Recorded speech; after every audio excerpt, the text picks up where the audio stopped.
بگیرین که چقدر بهتر، ثواب بیشتری داره. و این ذکر بعد از نماز چاشت هست. دوستایی که نماز چاشت رو نمیدونن، حدودا ساعت 10 تا 11 صبح بلند میشی، وضو میگیری و 4 رکعت یا 2 رکعت میخونیش. 2 رکعت اولو میخونی، سلام میگردونی و دوباره 2 رکعت دیگه. بعد از سلام آخر دستاتو بالا میکنی و در عین که این ذکر رو میخونی با کسی صحبت نمیکنی.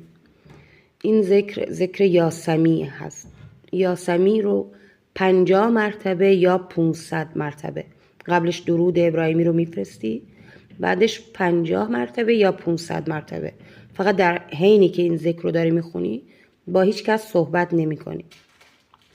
و ذکر که تمام شد خالصانه دعا میکنی، به سجده میفتی و دعا میخونی، دعاتو میگی، دعات هرچی هست، هر حاجتی داری.